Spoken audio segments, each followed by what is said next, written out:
Ju njohim me edicionin informativ të lajmeve. Kjo është Radio 7. Presidentja e Kosovës Vjosa Osmani angazhohet të thrasë ancën konstituive të kuvendit. Një prononcim për mediat Kryeushteti kërkoi që procesi të përfundojë brenda fateve të përcaktuara nga kushtetuta. Përgjithësitë e mia kushtetuese janë që ta thrasë këtë seancë konstituive, besoj që nga dita e certifikimit të rezultateve deri në momentin kur bëhet seanca konstituive, vetë se ka kohë të mjaftueshme për partitë politike që t'i kryejnë diskutimet e nevojshme.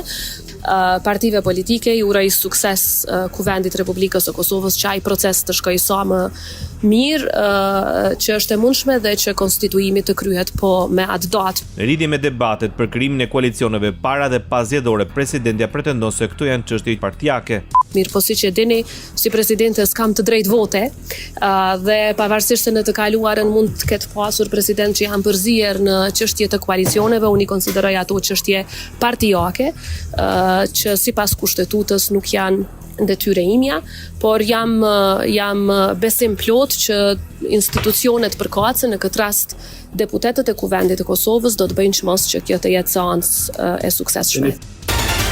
Nën kryetari vetëvendosjes Glau Konjusa shpreson në krijimin një kohë sa më të shkurtër të qeverisë së re. Konjusa është bindur se vetëvendosja i ka numrat për qeverisur vendin. Gjithçka pritet sipas tij është që shumë shpejt të themelohet qeveria e Republikës Kosovës në parlament. Vetëvendosja arriti të marrë shumicën për qeverisur e vet me vendin, por jo që të garantojë një shumicë absolute. Sipas KQZ-s në Kosovë, vetëvendosja ka 48 mandate deputetësh, PDK 24, LDK 20, Lista Serbe 9, Alianca për Ardhmërinë e Kosovës dhe Nisma 8 mandate, Iniciativa e Re Demokratike e Kosovës 1 mandat dhe partitë e minoritetit nga 1 mandat.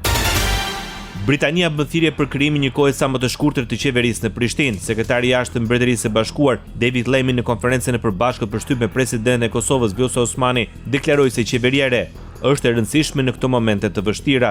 Mes të tjerave u ndal në nevojën për normalizimin e plotë të marrëdhënieve ndërmjet Kosovës dhe Serbisë. Ai shpreson që qeveria e ardhshme të trajtojë të gjitha nevojat e qytetarëve duke përfshirë përparimin në zbatimin e marrëveshjes bazë dhe aneksit të orit dhe u angazhua fuqimisht në rrugën drejt sigurisë së plotë në Bashkimin Evropian.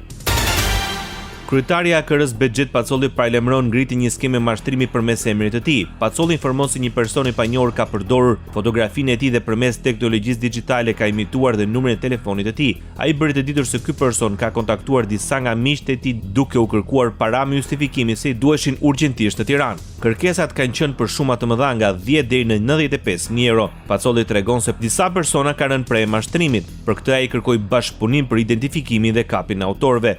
Bota. Gjermania nis dislokimin e parë të trupave të saj jashtë vendit që nga përfundimi i luftës së dytë botërore. 5.000 ushtarë gjerman pritet të vendosen në Lituani.